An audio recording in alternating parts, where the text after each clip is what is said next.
Bueno, aquí estamos por fin. Bienvenidas al UNIV 2013.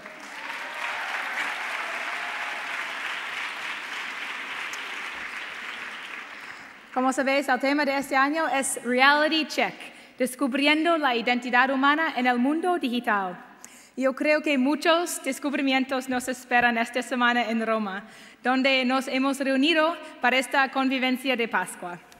Este año tenemos un número récord de participantes, más de 1000 de vosotras, representando docenas de países de los 6 continentes. Es muy emocionante de echar un vistazo alrededor, es que somos muchísimas aquí. Y yo pienso que se podría decir que somos como un microcosmo de la globalización, que es un suceso relacionado íntimamente con el nacimiento de la tecnología digital.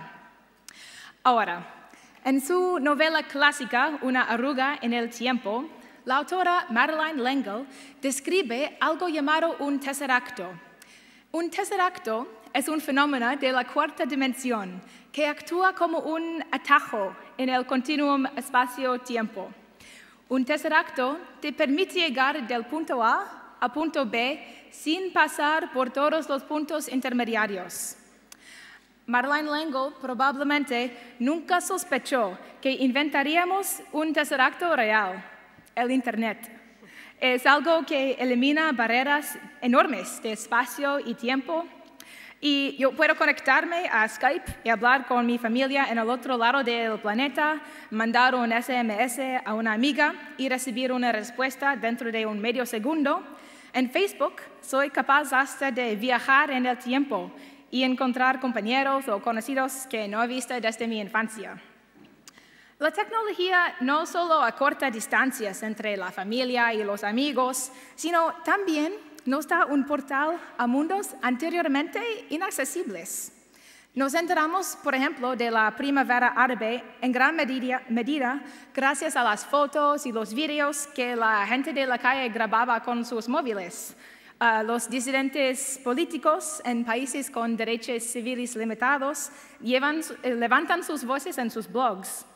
O un granjero en Etiopía puede sacar un préstamo de microcrédito de una ama de casa norteamericana. Y encima de todo esto, ahora yo tengo acceso a los mundos interiores de cientos de personas que no conozco personalmente, pero las sigo en Twitter. Entonces, por un lado, tenemos una red global complicadísima y cada vez más veloz. Pero, por el otro lado, toda esta hiperconectividad pone de relieve justo lo distinto que somos. La cantidad de culturas, tradiciones, valores, modos de pensar y vivir que existen en el mundo puede resultar a veces desconcertante. A veces estas diferencias pueden parecer casi insuperables.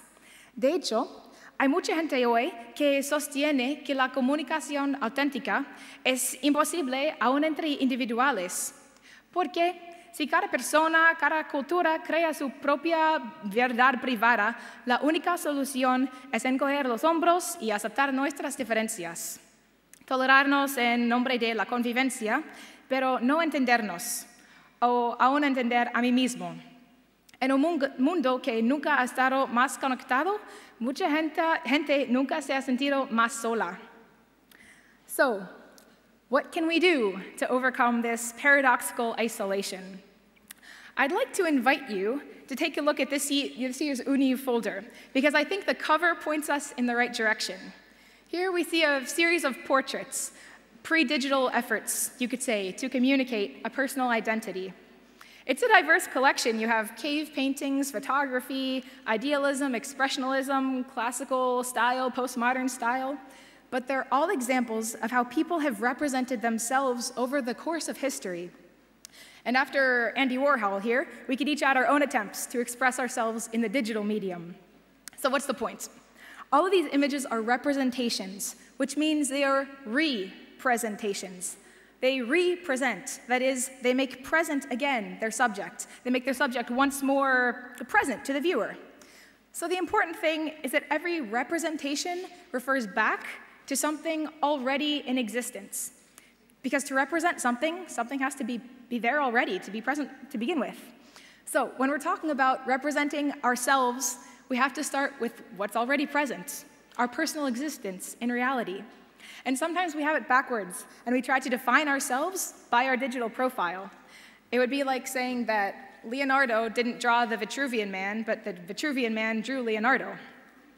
So authentic portraits, be they digital or not, don't remain closed in on each other.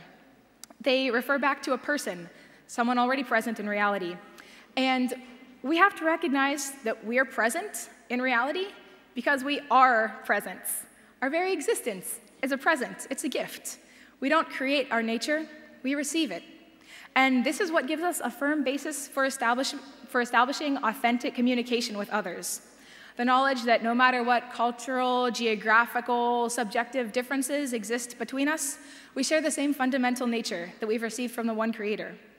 So the real world has been connected long before the advent of the digital world. On the vertical level, we're radically constituted in relation to the one who gave us our existence. And then on the horizontal level, we're related to each other because we share a common origin, a common nature, and a common destiny.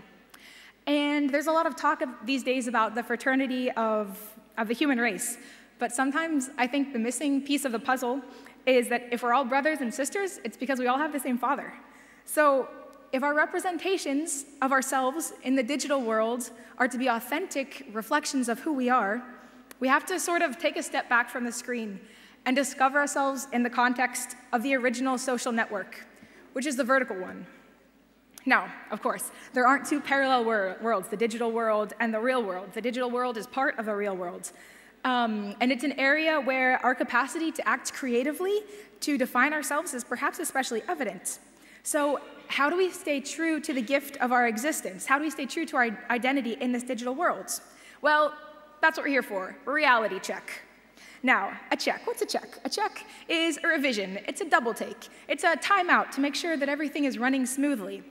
It's a pause to unplug the headphones so we can really hear what's happening. But I was thinking that a check is also a move in ice hockey, when one player slams into another player. So, in the course of our reality check this week in Rome, don't be surprised if reality checks you. You know, let reality, the people, the places, the beauty, the history, everything, let it surprise you, let it startle you, let it stun you. A person plugged in to the real world is someone who's capable of awe, someone who knows how to marvel, someone who's not bored. So take a chance this week. Dare to think, dare to challenge yourself, dare to listen, and dare to discover the gift that is your identity.